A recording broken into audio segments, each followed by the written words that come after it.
Councilmember Javed logged in. I'll check. He is? He is, okay.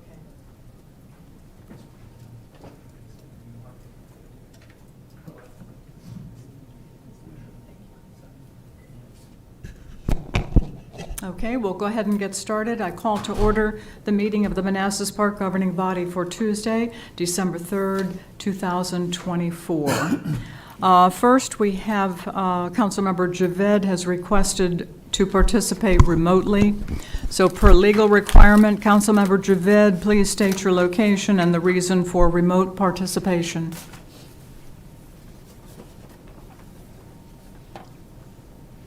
Yes, hey, good evening. Can you hear me? Yes.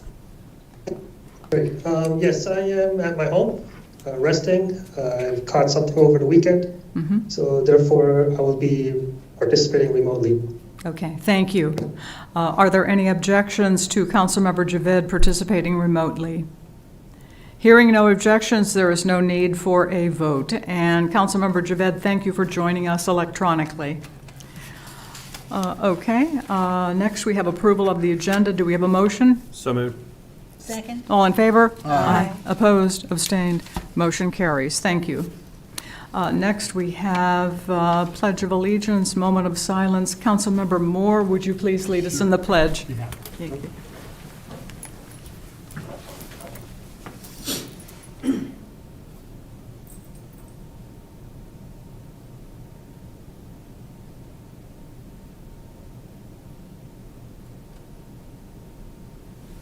I pledge allegiance to the flag of the United States of America and to the republic for which it stands, one nation, under God, indivisible, with liberty and justice for all.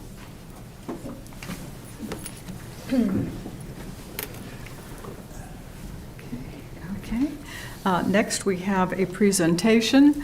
Mr. David Schlegel with the Central Virginia Committee of Employer Support of the Guard and Reserve is with us this evening to present the Patriot Award. Welcome to the meeting.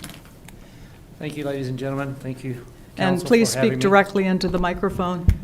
Okay. Thank Thank you. you for having me. As mentioned, I'm David Schlegel, a Virginia volunteer with Employer Support of the Guard and Reserve. I don't know what your knowledge of ESGR may be, so I'll give a real quick introduction on that. In the early 1970s, at the end of the Vietnam era, when the Department of Defense determined the need, and the federal government, Congress specifically, determined the need to support an all-volunteer force, Employer Support of the Guard and Reserve was established as a DoD federal agency intended to help make certain that Guard and Reserve members have good working relationships between their military units on drill weekends, deployments, training situations, and that sort of thing, and their civilian employers. And ESGR does that. ESGR is a volunteer-led organization. We have a national chair. Most recently, our national chair is John Sampas. He was one of the sergeant majors for the Army before he retired. He took over as national chair this past year. The leadership is there broken down into state committees, and each state has a volunteer who is the state chair.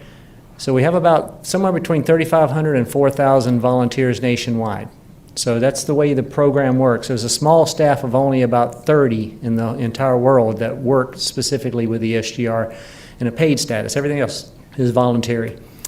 The three basic portions of the mission are employer outreach, military outreach, and then an ombudsman effort. Employer outreach is things such as this: thanking employers for being outstanding supporters of Guard and Reserve members. The military outreach is going to those units to make certain that it's equal, so that the employer or the military members know not to take advantage of the situation. So that when they tell their boss they're going on military orders, they're really going on military orders. They're not just trying to get out of a 24-hour shift somewhere that they don't want to participate in. And then the third part of that is the ombudsman effort. Occasionally, there are issues, typically misunderstandings or lack of understandings between the human resources requirements and the regulations and the leadership's push to try to make certain that the shifts are covered and that sort of thing. So ESGR has got an outstanding track record of that informal ombudsman work between the employers and the military units to fix most of those things long before they ever have to go to the Department of Labor for some sort of formal mediation.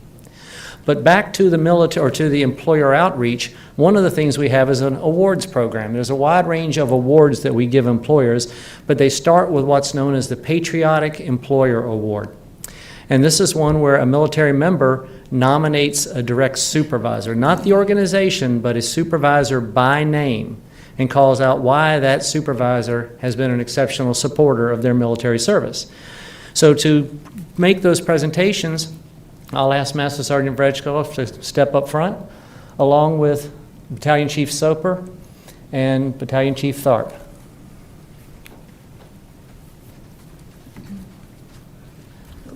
Maybe the way we should do this is have you over here. Or actually, no, let's back that up. We got two of you. The award comes framed like this for presentation, and the Patriot Award itself reads, "For contributing to national security and protecting liberty and freedom by supporting employee participation in America's National Guard and Reserve Forces." And in this particular case, we're recognizing Michael Soper of Manassas Park Fire and Rescue and Jamie Tharpe, both battalion chiefs. So I'll ask you to make the presentations and hand them to them with a shake and take, if you don't mind.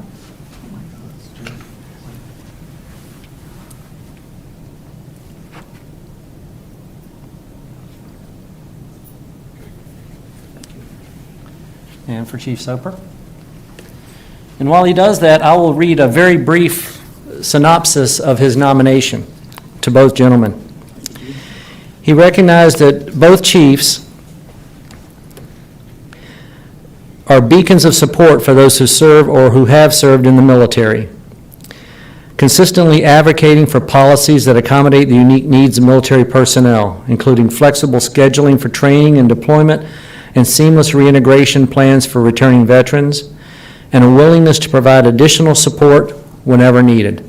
And that's truly all any Guard or Reserve member ever asks for, is someone who can work with them, they can explain what the needs are, they're there to support them, they advocate for them, and then if they do some of those extras, like, sending someone to mow their grass when they're deployed, that's a Benny, that's a way above and beyond. So the next part of that is to ask if the Master Sergeant would like to present the lapel pins to both battalion chiefs.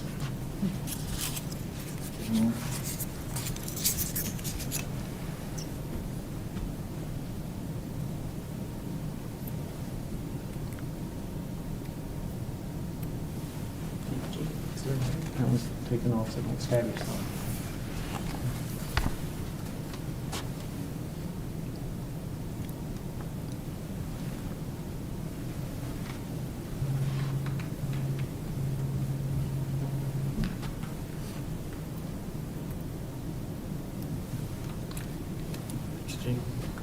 The last part of that is we give both of the recipients the opportunity to sign a statement of support.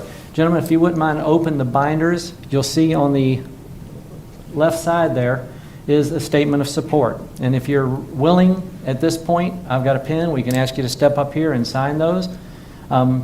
It's basically a pledge to continue doing the same kind of things that they've already done. The verbiage basically attests to, we recognize the value that military service members in the Guard and Reserve bring to our civilian employment. We'll do all we can. We'll provide those HR policies. We'll provide the supervisors the knowledge and the tools to support those Guard and Reserve members in their roles there. So if you'd like, we'll give you the opportunity to go ahead and sign those and get a quick photo. Sure.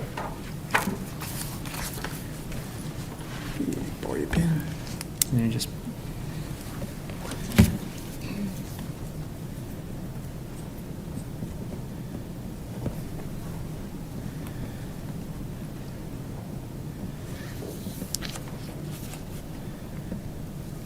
great. Thank you. Chief Tharpe.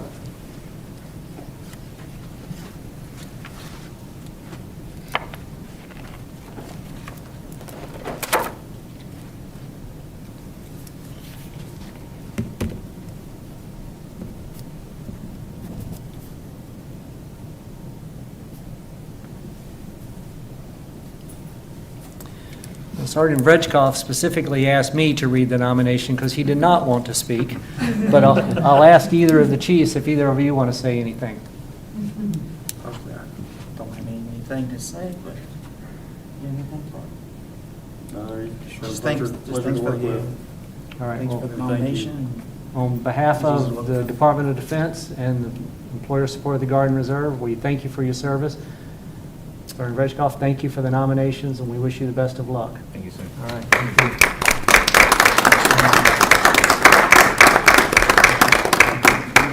And thank you for having us. Thank you very much.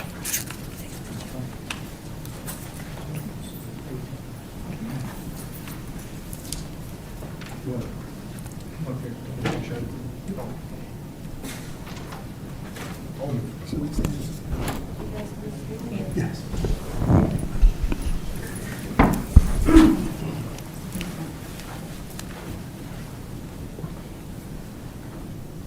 See Mayor Rochelle.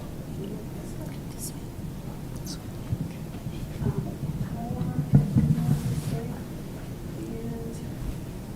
Herrera. You can step this way a little bit. Just want to make sure I can get to everybody.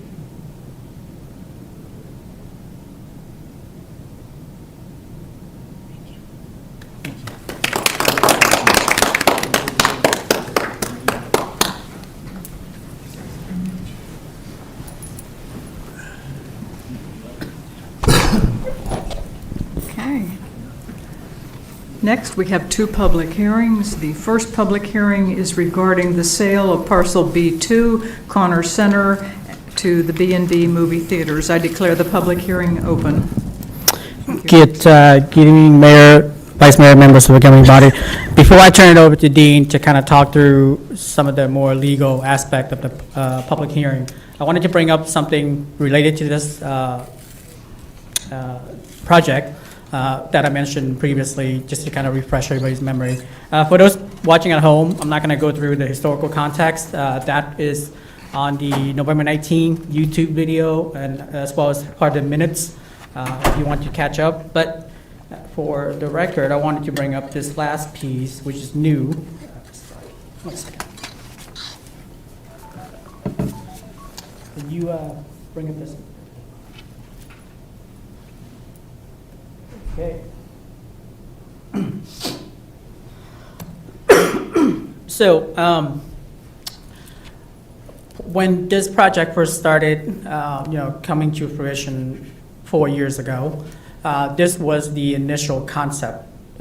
This is what I call design guidance. It's not a site plan, it's not a building plan. It was just certain ideas and concept that we wanted to see eventually happen. And just, this is the very first one when Norton Scott was helping to design the whole downtown, to include the city hall, the plaza, the townhomes, and then the future anchor site, the movie theater. And so if you look at this design guidance, there's a couple of things here that I want to point out specifically. So C is where that large screen was going to be, and then H, I, and B was the other side of the plaza. And then if you could notice, Park Center Court is just a regular road. So initially, that was the idea, but as we construct the downtown, some things have changed, right? The screen is no longer there. That's the monument sign, and so the screen we're planning on putting on the side of the building. Park Center Court is not a paved road; it's a brick road, and so there were several things have changed since that initial design. Now, as Norton Scott builds the townhomes and complete their piece of the project, and that's where sort of transitioning to working with B&B, there is some site work that have not been completed, and there's an escrow fund of $1.6 million that I mentioned to you previously that is earmarked for that, and that funding is designed to do two things: to build out this piece here, the other side of the plaza, and to do the top coat on the parking lot. The parking lot you see there right now is not the final product, and we didn't want to do the top coat because if you do it and then B&B comes in and do construction, it's just going to tear it up and then we have to do it again. So we're waiting for B&B to finish building out to put on that top coat.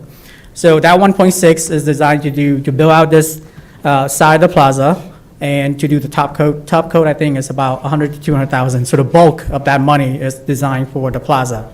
And then I want to show you, this is very hard to read. This is the actual site plan, right? And Dean can talk more about this in a little bit here, but I wanted to show you what, on the previous slide, the H, B, and I, that portion is the yellow portion that you see there. It's about 20 foot. And then part of that plaza is owned by B&B or whoever the new tenant is that we're going to sell the land to, and that is annotated by the light blue portion. And then the building outline, as you can see there, is that solid line adjacent to the light blue portion. So essentially, because the design ideas have changed, I don't recommend us spending $1.3 million to build out that piece of yellow, when I think the better course of action is to use that money to purchase the large screen that you guys want, and then to essentially do a boundary line adjustment. We'll have to come back to you for a vote on that, and sell that to B&B so that they can better leverage the whole entirety of the site to build out their site to their liking. We're going to make sure that they keep the design to nest with our theme on this side. So, maybe there's some bricks there, some landscape, build out the restaurant for outdoor seating, whatever they have in mind. I think it's a better use of that land for them to kind of build out to their specification. Additionally, by us not owning that piece, we don't have to maintain it. So that's. Yeah. Keith, it appears that of all the events that we've had, there has been enough space to hold Correct. them. Yep. Is that correct? Yes, Okay. and we mentioned that to B&B as well, because they inquire about that, and we have the ability to shut down Park Central Okay. Plaza for events, and there's ample parking, or ample space for pedestrian. Now, just because we're proposing to, essentially do a boundary line adjustment for that piece, that doesn't mean that pedestrian can't use it. B&B is going to build out the site to allow pedestrians to use that, whether it's outdoor seating or board games or something like that. So it's still going to be open to the public. Okay. Do you have a question? I do. Is this part of the negotiations, or is that going to be an extra cost to them? So that's a good question, and I'll turn it over to Dean right now, because he'll pick up from here. Thanks. So, good evening. So obviously a lot's happened in the last week since we've put this up, and I'm going to show you here in a little bit some changes that we're proposing to the purchase and sale agreement. But as far as this goes, this would actually be separate from the purchase and sale agreement. As Keith pointed out, we would have to come back with another public hearing with that boundary line, because we would essentially be conveying additional land that wasn't advertised here. So with that background, yes, you asked what was your exact question? I'm sorry. So basically, you kind of answered it, if it was part of the original agreement, or if it's something that's going to be an extra cost for them. Well, so there will be an extra cost, because as I'm going to point out here in a second, the city's not really selling this property to make money on the property sale itself. So it's only a $10 sale for the entire property, and it would still be $10 for this additional area. The city's going to make money in the back end with the taxes and and its ability to drive the downtown. So this is the anchor that's going to bring downtown alive. So that's why this is being sold for $10. There's some provisions that I've talked about before that I put into this agreement that we'll go into here in a second. But eventually, when we do sell the land, it will be sold as one big parcel, if you guys agree. And we're going to have to I need some sort of a consensus from everybody tonight, if you're okay with doing this, so we can bring forward this boundary line adjustment. But at the time of the actual sale, it will be the whole parcel, including the blue and looks like yellow from my perspective here. So did that answer your question? Yes, thank you. Okay. You're welcome. Yes, ma'am. I don't know if this is for Dean or Keith or both. What is the downside if we don't extend that boundary line? I guess I'll take go ahead, Dean.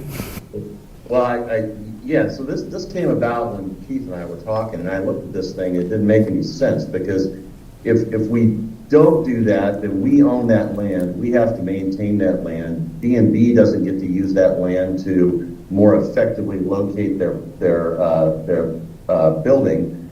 One of the reasons this came about is because when we were looking at some of the pictures of other sites they had that included a restaurant, they had kind of pulled the restaurant out from the front of the building to make it distinguishable and almost a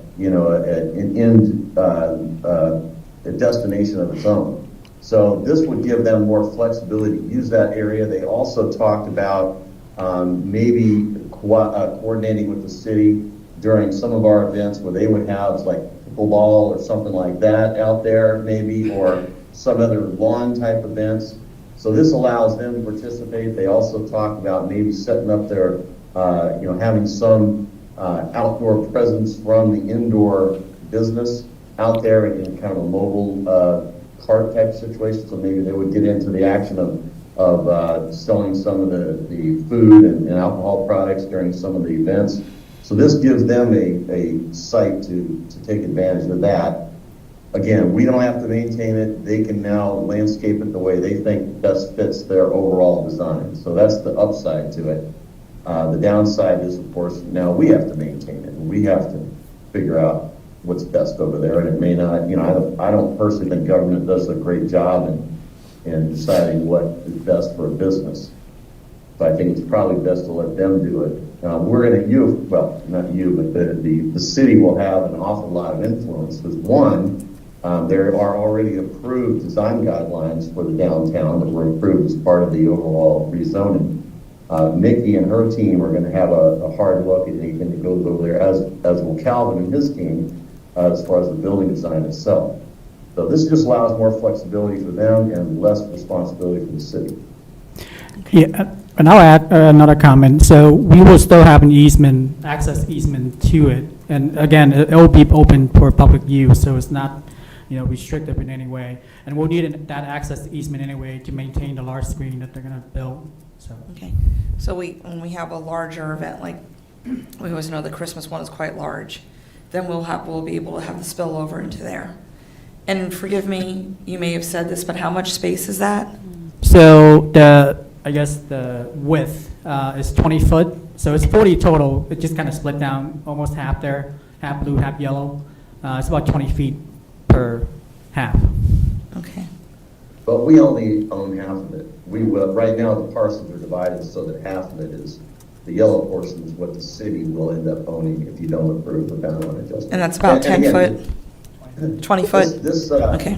This is not really talk about that so much as just to get, you're going to have another public hearing to decide specifically on that, because that's an entirely separate discussion, because that's land that was not advertised for this.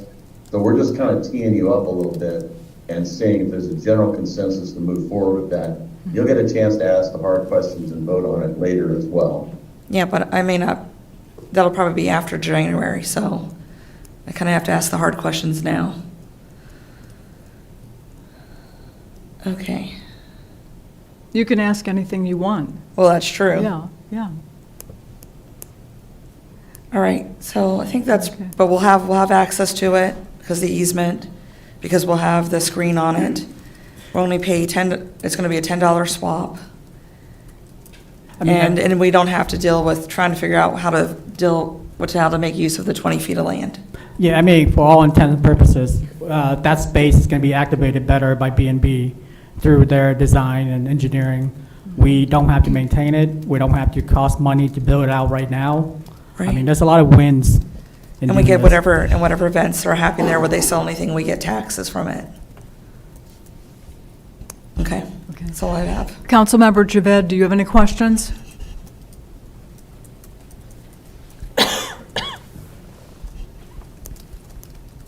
Councilmember. Yes, I have a question about the screen placement itself, if we're going to move on to that.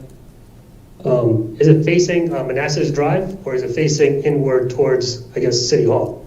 So final. Facing the park. Oh, sorry. Oh, I was just going to say, Dean, that final building design will dictate, but we're hoping to have it face Manassas Drive, because that's the whole reason we have the plaza and, remove some of the trees there for better vantage point. So it's going to be on the southern side of the building, So like out, facing the plaza, facing the plaza. so like where the arrow is, up the top of the blue? Yes. Again, building design would dictate. Right. But we're hoping to have it face that general direction. So the yellow that shows on the screen is what we want to give to B&B, or is that the blue? Yellow. Yeah, my only concern is that if they don't build out and the screen is over there and is also facing Manassas Drive, what's the guarantee that they'll actually build something that's aesthetic for our drivers that are driving by? Well, like I said, there are design guidelines that have already been approved as part of the rezoning. And those are throughout the phase 3. So the restaurant next to City Hall itself, all the townhomes, they've all been built in accordance with those design guidelines. Now, I would have presented them. There's 59 megabyte files, so it's a little bit big to be emailing out. But we can probably make it available in a Dropbox or something if people want to look at that. But then again, there's also the building code that's going to have to be followed. And Calvin and his team, again, they have to approve the building plans. Mickey and her team have to approve the site plans. I mean, there's a lot of city involvement that goes through this process. Planning Commission has to review the site plan. The site plan will show the footprint of the building. Building plan will show where the movie screen conduit and everything will be set up for hanging in on the side of the building. So I'm assuming that you also consulted with Mickey about if they're doing outside patio, what's the distance it needs to be from like a buffer area between the street and the outdoor patio? Because I don't know what happens later on is then they're asking for a waiver, reducing the square footage of it, and then we just lose that piece of property. What do you mean a waiver for reducing the square footage of what? I'm not sure I understand. Of the patio area? Well, If it's too close to the street or something, like if it needs to be 30 feet, 40 feet from the curb or such? Well, the idea would be that they would be able to use that site the best way that they would see fit. Now, Mickey's, there are already, anything that gets built there has to be in conformance with the zoning ordinance, and it has to be in conformance with the public facilities manual. So we already have laws in place, and then the proffers and the master plan, or master development plan that were approved as part of the proffers, and then the design guidelines that were approved as part of the proffers, those all act as like an overlay district. So when she's reviewing this stuff, all those things, and so it's going to be a pretty intense review. I mean, I don't imagine that they're going to come in and she's going to give them a rubber stamp. Right. Okay. All right, thank you. Do you have a follow-up, Councilmember Javed? No, not at this time. Okay, thank you. Any comments or questions? Yes.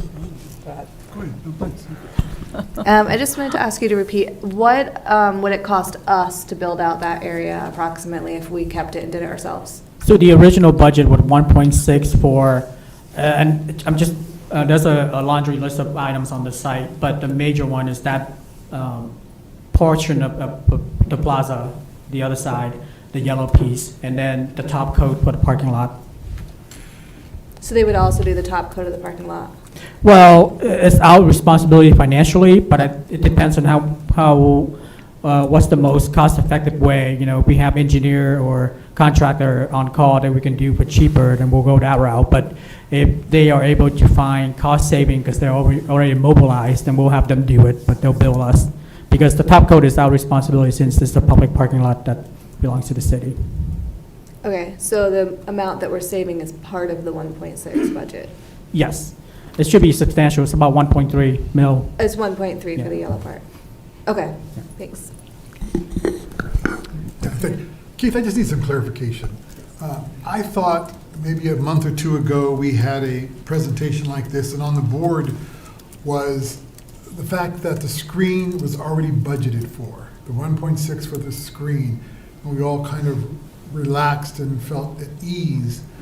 So is that still the case? There's a separate 1.6 for the screen? So that 1.6 was for everything remaining on the site. We just didn't really had a full understanding of what was remaining until recently, that piece of the plaza. So that included the screen as well, which is why we're kind of, now proposing to give that land to B&B rather than us building it out. Because if we would have done it, then we would be short about $1 million for the screen. So if we don't give this property and let B&B maintain and develop it, we won't get a screen? Correct. Oh, that's not good. Okay, well, I appreciate that, thank you. Follow-up? Nope. Okay. Well, but we'll have to come up with another source of revenue for the screen. I think is the right way of looking at it. I mean, I wouldn't say it's an actual trade-off. It's just that we realized that we would have to come up with additional funds to cover both the yellow part and the screen. Councilmember Javed, do you have any questions? No. No, okay. Any last questions from the governing body? Yeah. Okay, yeah. Okay, so we're gonna pay for the top coat and the screen. What is the approximate cost of the screen? So when we initially looked at it, it was about $1 million, but it's been so long since we revisited the vendor. We have to see. Okay. I'm going to try to keep it within budget so we don't use any other source of revenue, which is why I'm bringing this to you tonight, because I didn't want to spend an additional $1 million on the screen. And to me, that's a better choice than this piece of the plaza that they're going to build out anyway. Okay. That's part of their site plan. So. Okay, thank you. Okay. Any other questions or comments? Okay. Is there any member of the public who would like to give public comment on this public hearing? Seeing no one and hearing no one? Mayor. Yes. Mayor, this is Dean. I'm sorry, I have a lot more to go over. Oh, I'm sorry, I thought you were done. Okay, No, we have the purchase and sale agreement. I need to go over the details of that. Okay. There's some changes Okay. that I'm proposing. I don't know how to get control. I've been looking all over. I think someone's gonna have to give me the ability to take control to show it on my screen, because I don't have the option here.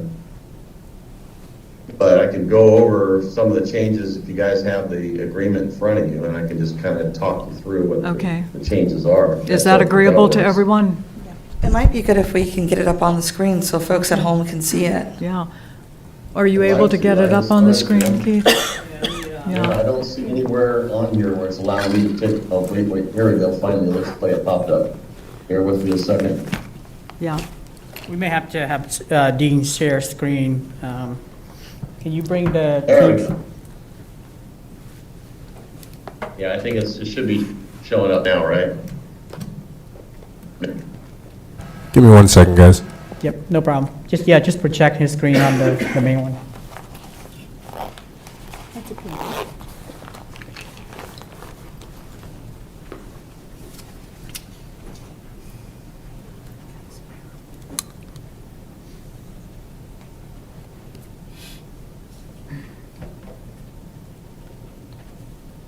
Okay, am I up now? Everything look good? Yeah. Okay, I know this is the boring part of the agreement, or the public hearing, and I apologize, but it's important. So this is page 2, and I just want to point out that I've added language to prompt, I went through this a second time, and with all the history we've had throughout the city of problems with developers, builders, it just, with a fresh look, I was able to add some additional language that I think is necessary. So this one here talks about, how they have to commence and promptly follow through. I don't want to have an ugly site sitting in the middle of the downtown that's not being developed. The movie screen easement language, I need to put something in there that they agree to preserve that. It's a special warranty deed, and that means the city is warranting that nothing bad has happened during the time we've owned it. Okay, as opposed to a general warranty deed, which means that we're warranting it since God created the parcel. We have a reverter clause that I put in here also.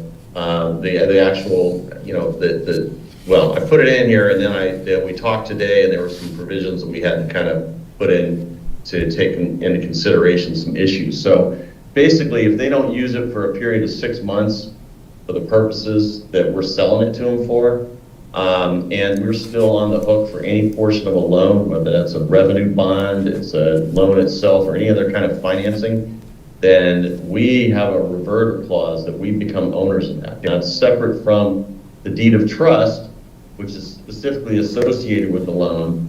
The reason is they can be making payments on their loans, and this property's sitting there doing nothing, and now we need another eyesore, you know. And I think it's critical we don't have a major business that's not operating right in the downtown area. I think that's just going to kill any hope of having a viable downtown.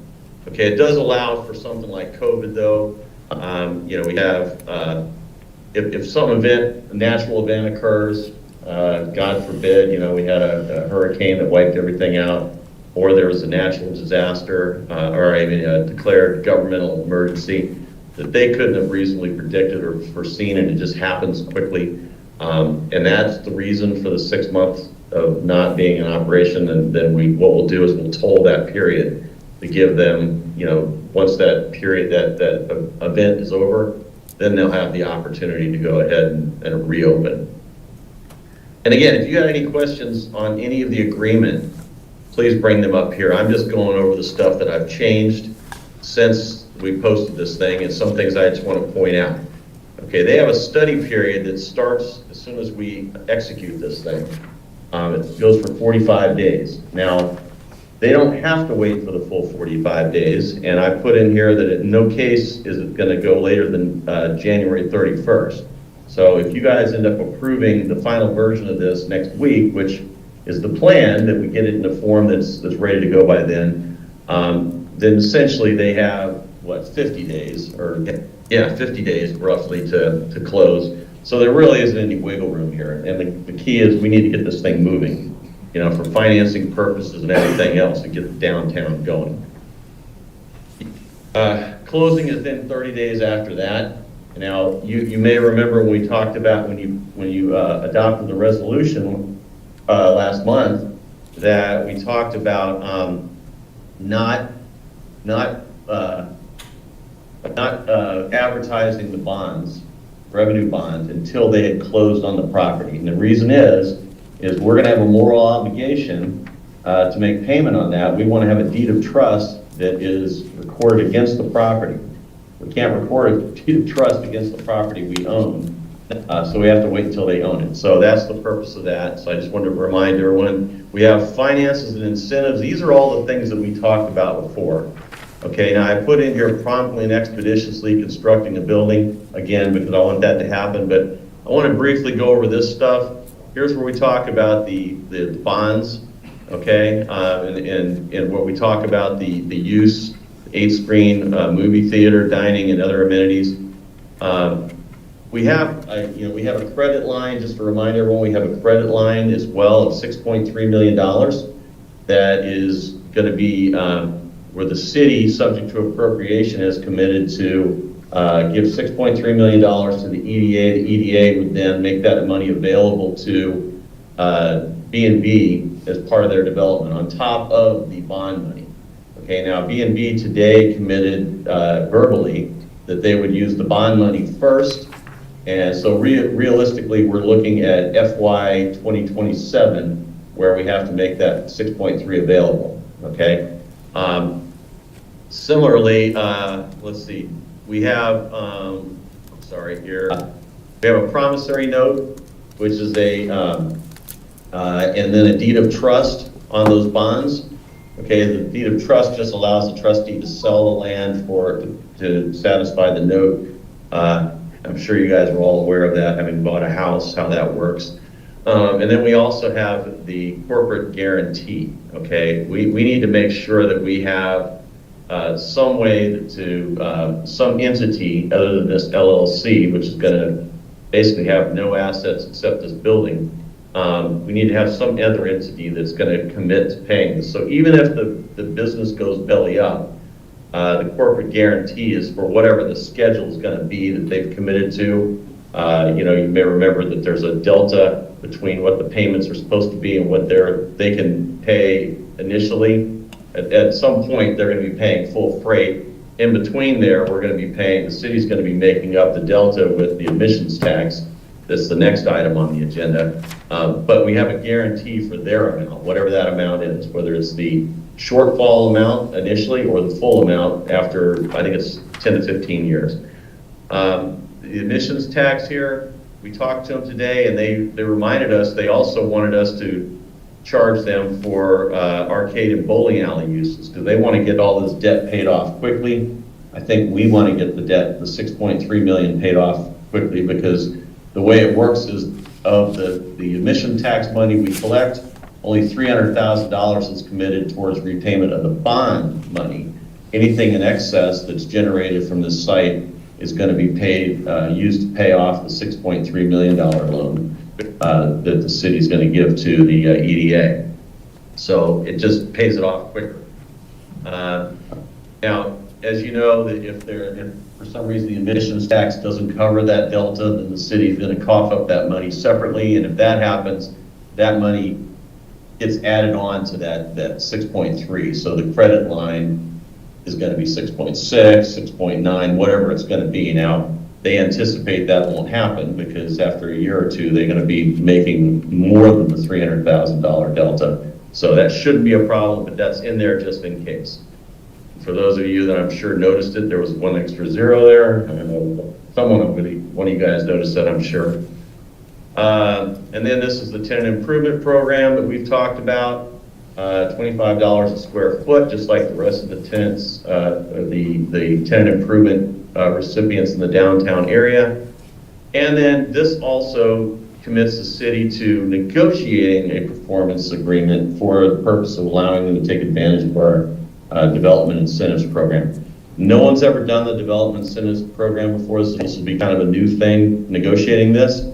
But they can't get those incentives without it. And the incentives, the big ones are, of course, the tax incentives, where they get a portion of the increase in the assessed value or the increase in the gross receipts is not taxed. And after 10 years, the full amount will be taxed in both cases. So this here just means that this lasts even after closing. Usually when you close, all the documents that were put together before closing, they are no longer valid. They merge into the title. This keeps it open so it doesn't merge and we can still enforce it. The rest of it is all pretty standard. I just want to let you know, though, that they can market the property once you guys approve this. So if you approve it next Tuesday, next Wednesday, they can be out there with a sign saying coming soon, which I don't think is a bad thing necessarily, but I don't want it to happen and you guys not be aware of it. This here, I forgot to put in here that they have to pay a broker, so that's not relevant really to us.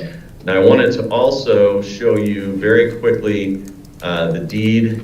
This is just a form deed, just so you can see this is all basically the same thing. It talks about a reverter clause in here.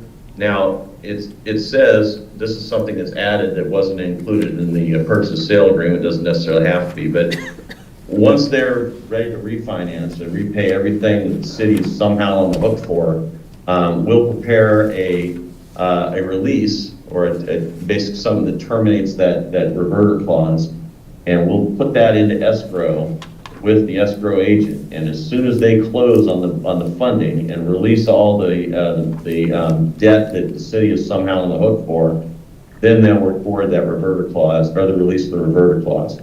So there won't be a reverter clause after that. So, presumably that's 15, 20 years down the road. We're going to know if they're a viable business at that point. And, realistically, that's, they're just like any other business at that point.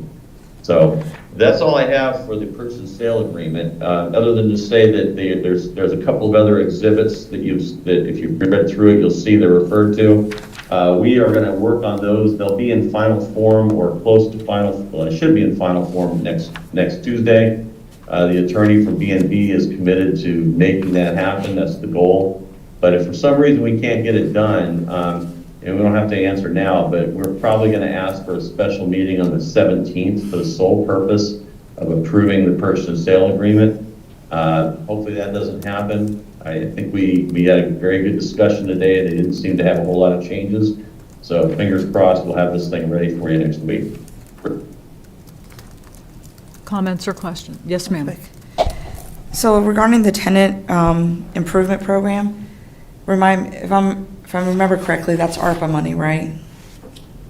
Yes, so ARPA has to be obligated by the end of this year.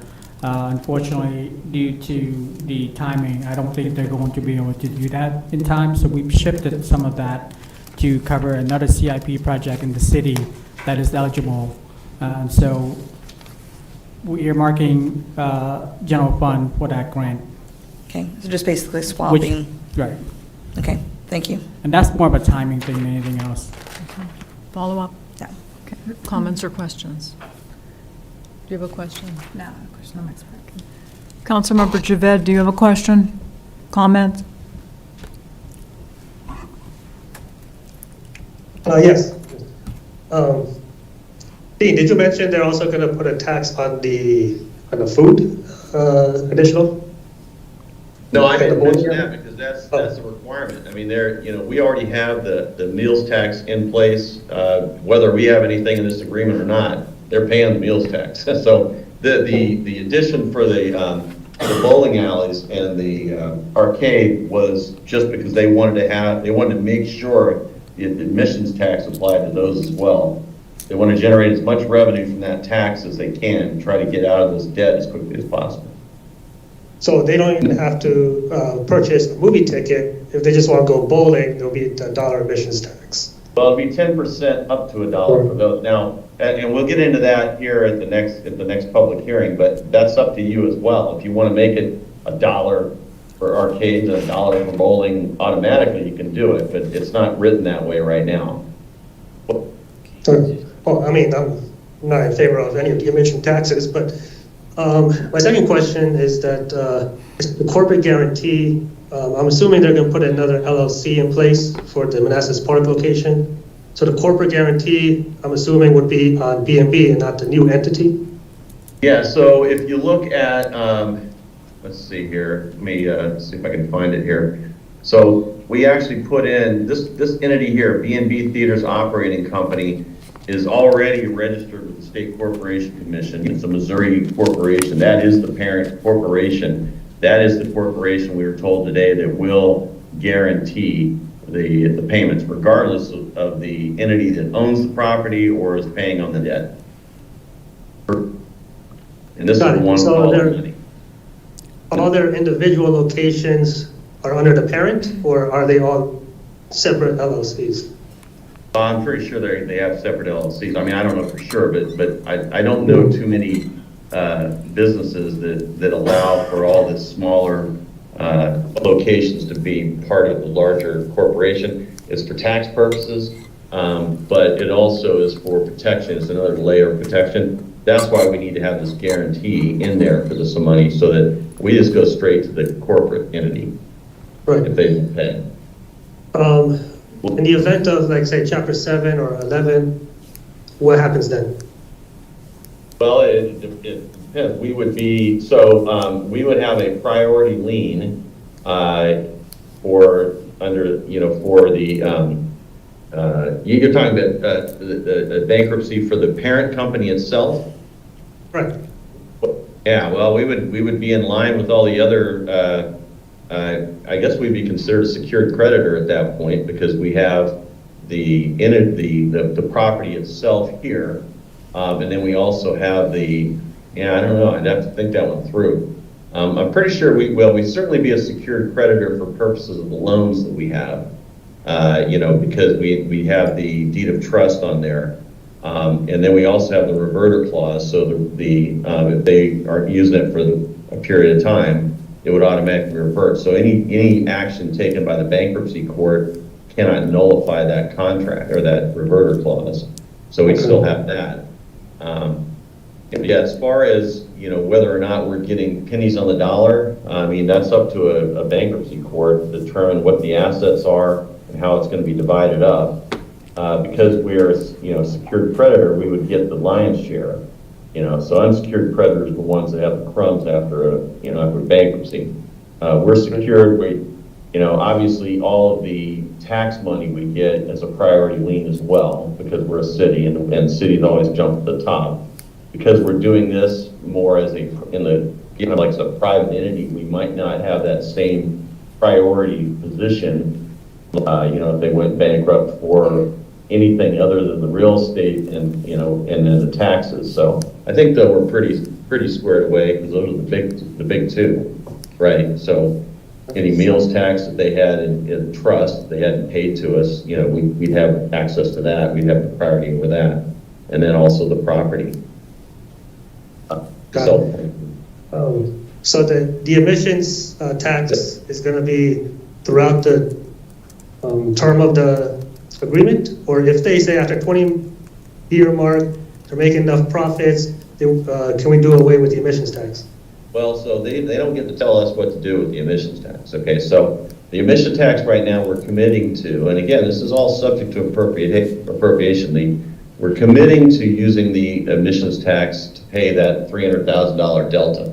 Okay, at some point, and I don't know what the schedule is, but at some point there's not going to be a delta anymore. So that emissions tax all goes straight to the city. There's no more carving some of it off. Now, any excess over 300,000 or whatever the delta is up until that period is going to pay off the $6.3 million and whatever additional amounts are added if necessary, pursuant to the term. So presumably that will all be paid off as well. But until that's paid, that debt's paid off, and they're making full payment on the servicing of the note, then once those two things happen, that money's all the cities. Now they can come back and they can say, we request that you take stop the tax, but they can't tell a governing body what to do. Got it. My next question about the 6-month period they have to perform on this contract, and if they don't, I guess it reverts back. Does that start from after the study period or at the date of signing? No, the 6-month period starts, so once they have a certificate of occupancy, okay, that means we've said this thing's ready to go. You can open for business if you want. Once they have that certificate of occupancy, at any point thereafter, if for 6 months they are not operating it as a movie theater, bowling alley, arcade, whatever the uses are that were finally approved, if they ever stop for a period of 6 months, then it reverts back to the city. Okay, now the Virginia Supreme Court requires us to actually go in and petition for that reverter, but it shouldn't be a problem. It's just that it requires us to take action. So after 6 months, 6 months one day, we just go to the court and seek declaratory judgment on that reverter, and then we'd own it, including all the buildings. But that's after the certificate of occupancy. Oh, okay. So after so basically after construction, you're ready to open.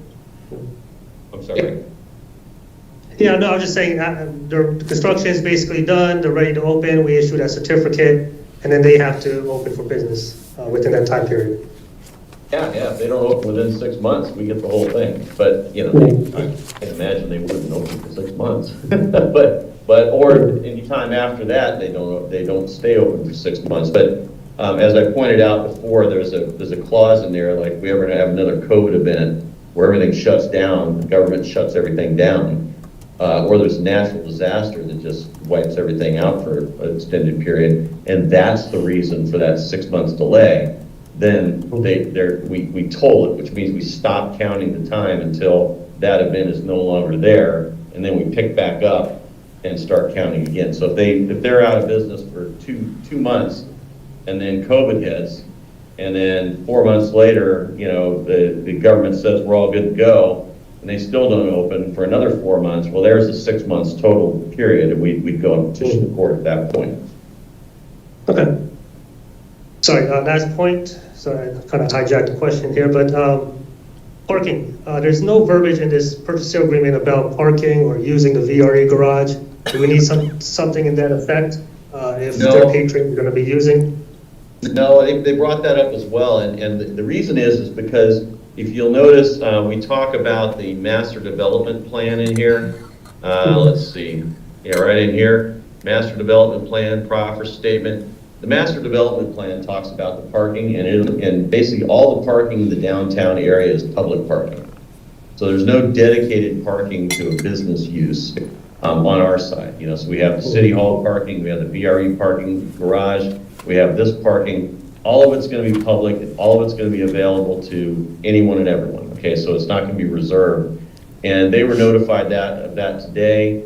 I spoke with Mickey. She's willing to give them a letter to that effect if they need it.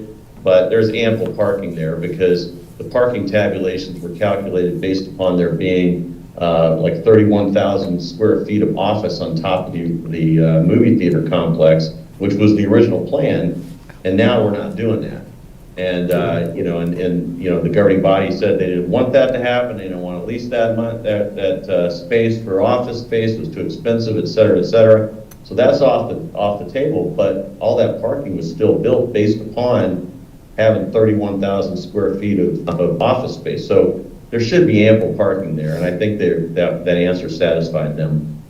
Right, because my only concern is that with the Stanley Martin, they do have guest parking for the residents. What are they going to put a sign up there saying that this is only for residents and not for business? No. So it's public parking. The Stanley Martin can't put any signs up in our parking lot. No, Stanley Martin. Because I thought that was just dedicated just for their development, not for the movie theater. So the overall project was parked based upon the overall use. Okay, and all those parking spaces, the public parking, but obviously Mickey has said that the only places that people can't park are in driveways. But all the on-street parking, it's all public, even though it's private roads, there's public access easements along there. All the parking along the roads in the city center that are owned by the city, they're obviously public parking. On-street parking, parking lot, parking garage, it's all public parking. And it's designed to be a traditional downtown concept. But you know, if for say for some reason the residents decide to start parking overnight in those parking lots, right, and it becomes a problem that the patrons of the movie theater can't find parking and they're forced to go over into the parking garage. Well, at that point, B&B can come to the city and say, you know, we'd like you to go ahead and implement a no parking overnight policy, and if you guys agree, or the future governing body agrees, we put some signs up and start ticketing people or towing them for parking there overnight.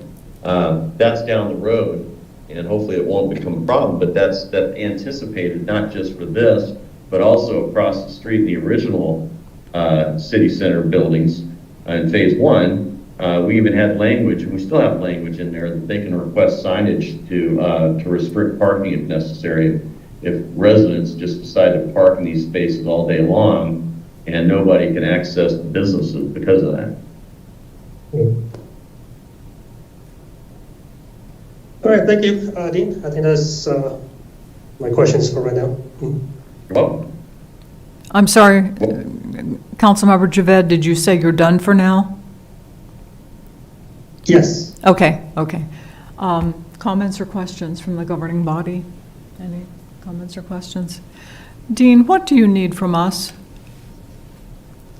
Well, really, it's a public hearing, so if you, at the public, for tonight, I don't really need anything other than, you know, maybe consensus on the original discussion about adding that land to, you know, at some point in the future. It's not really part of this. It would just be a nice thing to have a consensus. You can email me later if you want. Okay. Also, if you have any questions that weren't answered tonight, or changes that you want to see to this agreement itself, specifically the agreement, get those to me so that we can have them incorporated. And again, I'll need consensus on all that. So if someone has a change, please let me know, and if you disagree or agree, so we can get consensus. But once we have consensus, we'll put it in there. We'll bring it forward hopefully next Tuesday for a vote, and that'll be that. Okay. It probably would give us time to think if we could email you. Could you start out by sending us an email and with a request of what exactly you want? Sure, and I'll also include this new revised version with the Okay. red line in it. Okay, so you see okay. what we actually talked about. Okay, that's super. And then we will respond to that. Do you have anything else to present? Not for this. Okay. I do for the next item. Okay, yeah, no, I just wanted to, before I move on to public comment, is there anyone who would like to make public comment on this public hearing? Seeing no one and hearing no one, do we have a motion to close the public hearing? So moved. Second. All in favor? Aye. Opposed, abstained, motion carries. Thank you. We got that, Hasib.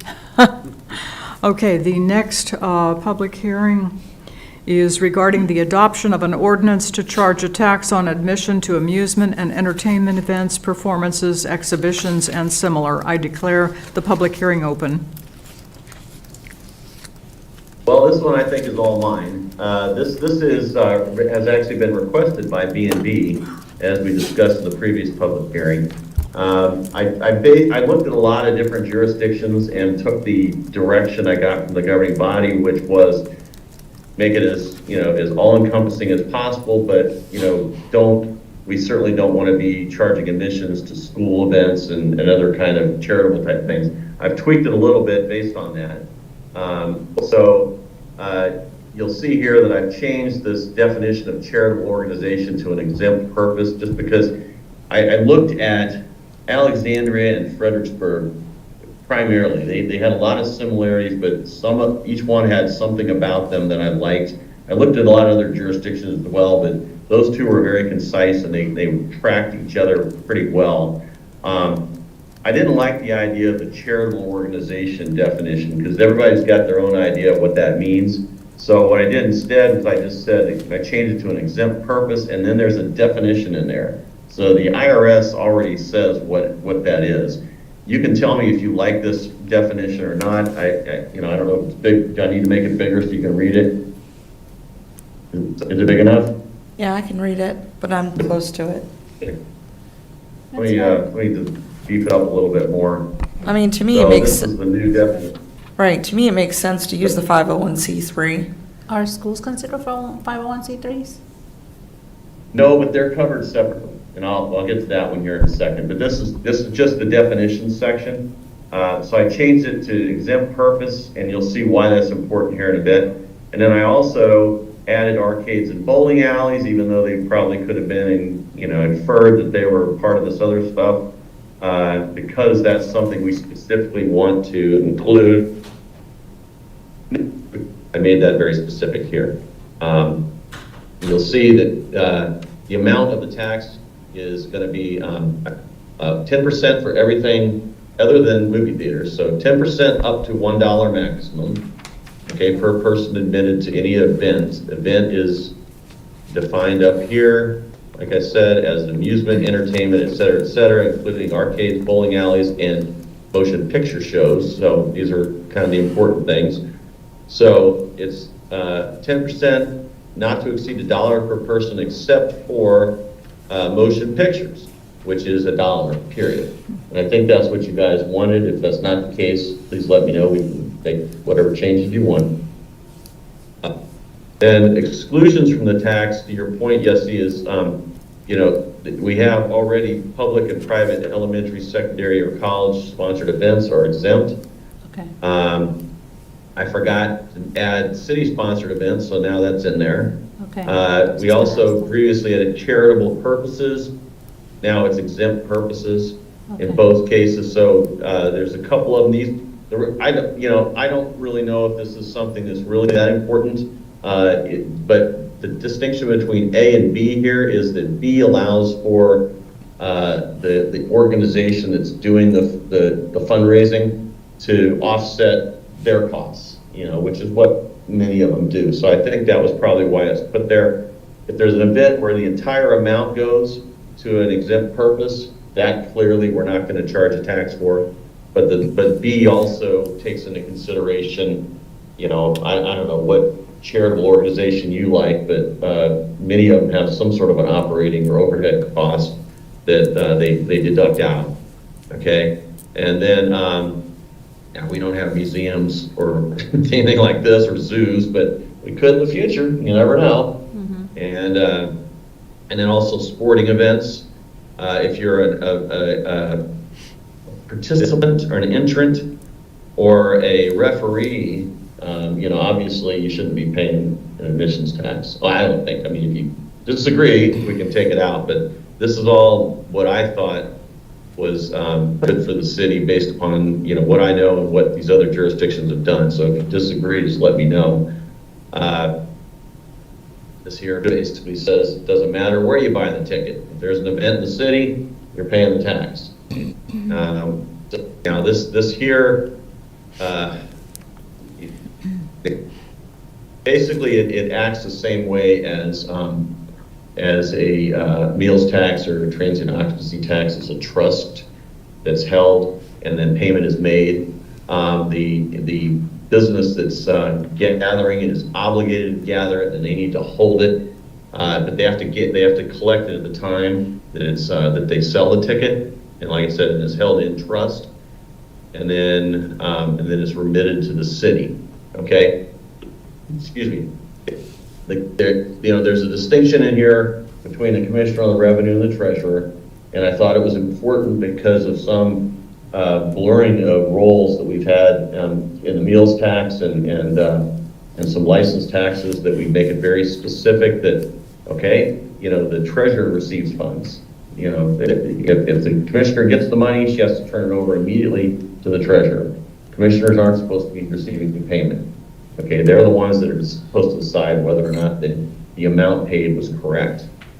Okay, and then it goes into some other, scenarios that, if you're going out of business, well, you're going out of business or you're going bankrupt or whatever you're doing, the money's still ours. You collected the tax, you don't get to keep it. It doesn't get to become part of the estate. It comes to us. So you're going to pay it immediately. Dean, this is Laura. Can you go back up a little bit to the part where we talk about the treasurer and the commissioner of revenue? You said, maybe scroll down a little bit. Well, it doesn't go down. Yeah, hold on a second. Right there is good. Okay, and you said immediately. Would it help if we actually put a time frame in there? I only ask this because at work, I've come across two definitions of ASAP, where some people believe ASAP means that you have to drop everything and do it right away, where other people think ASAP as soon as possible, meaning you're dealing with far more priority things and then you'll get to it. I'm trying to see exactly the section you're talking about. It says here they have to make the remittances on or before the 20th day of each month. By remittance, is that actually turning over the dollars? Yeah, they have to give it to us. They have to turn in their report and the payment itself by the 20th of the month following the month they collected it. It's the company. Yeah, I'm not asking about the company. What you said, Dean, was that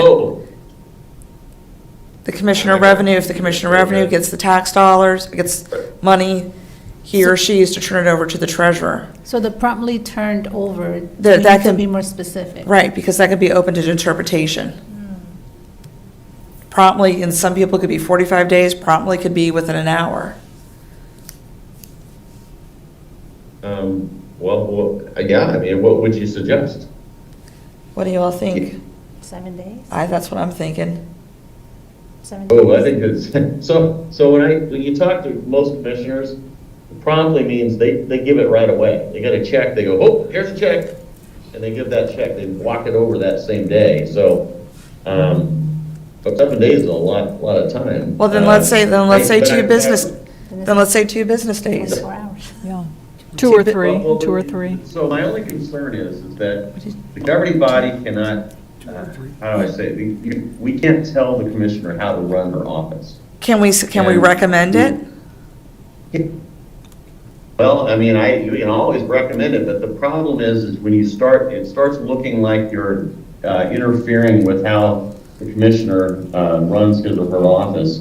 It's exceeding the authority of the governing body. The promptly is something that if we felt that she wasn't promptly doing it, we could go to court and tell the court to issue a writ of mandamus that would order her to do it when she's supposed to do it, which is promptly. Now, I would hesitate to put an actual day in there, because then, even if we said the same day, or if we said a week, there's always some circumstance beyond control that could prop up and make you technically in violation of the law, but inadvertently so. Can you say promptly, but no longer than 2 days?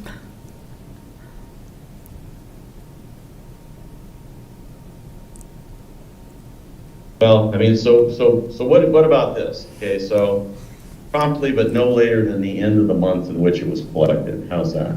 That'll work. Are y'all? Yeah, because I mean, Yes. Yeah.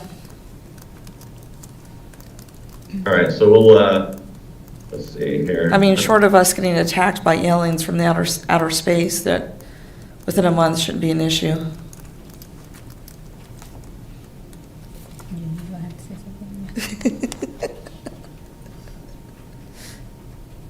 I deal with risks. You have to think of everything. Okay, so back down here, we have a couple of circumstances of just, what ifs. Obviously, there's been problems in the past, and so someone's thought this out. Both jurisdictions had this language in there, and I felt it was good language to keep. One is business going out of business. The other one is they're temporary. They're just coming in, they're setting up shop. They got a circus, traveling circus or something. This makes sure that they don't get a free pass. Okay, they're still going to be collecting and giving it to us. Okay, you can read this separately and let me know if there's anything in here that you find confusing or needs to be clarified or changed. But these are really just provisions that are very unique, and I don't think happen very often. Then we just have the penalties and interest, standard 10%, which is pretty much what we do for everything else. And then we have the procedure for what we do, and then we have record keeping. Oops, I got record keeping twice here, but this is something else. Should be something else, but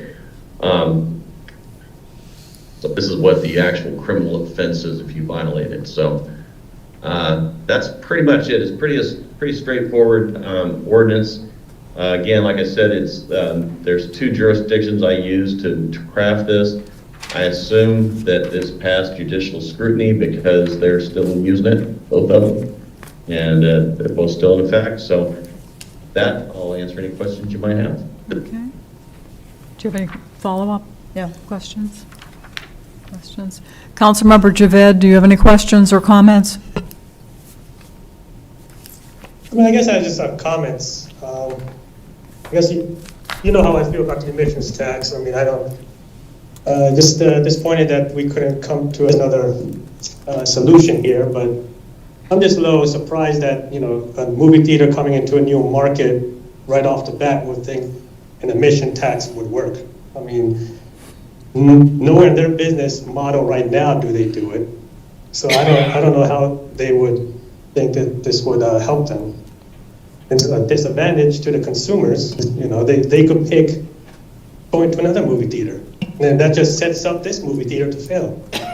So I mean, there's multiple disadvantages to adding this emissions tax, but I understand this is a revenue piece that we need to make this happen. My only consideration is that once the loan is paid off, once everything's paid off, that the emission tax goes back to the community-based programs that could enrich, our residents here in Manassas Park. Because I know there's no plan right now on how to allocate it after the loan is been used up. Thank you. I would think that the governing body at the time that it's paid off, the governing body at that time would decide how it would be used, if for a special purpose. Yeah, I mean, at that point, it's just like any other tax revenue. Still go back to the general fund, and then the city manager at that point will make recommendations to you all to approve based on the budget. So Okay. based on your priorities. Yeah, sounds reasonable. Yeah. Okay. Councilmember Javed, do you have any further comments? No, that's it. Thank you. Okay. Dean, do you have anything else to say on this particular topic? No, I don't. I'm sorry? Dean? I said no, I don't. Oh, okay, thank you, thank you. And Well, done? Okay, no other comments? Okay. Is there any member of the public who would like to make public comment on this public hearing? Seeing no one and hearing no one, do we have a motion to close the public hearing? Second. All in favor? Aye. Opposed, abstained, motion carries. Thank you. Okay, we are at adjournment. Do we have a motion to adjourn? Moved. Second. All in favor? Aye. Opposed, abstained, motion carries. Thank you, everyone. Thank you, Dean. Thank you. Good night, and I'll see you guys next week. Okay. Thank you.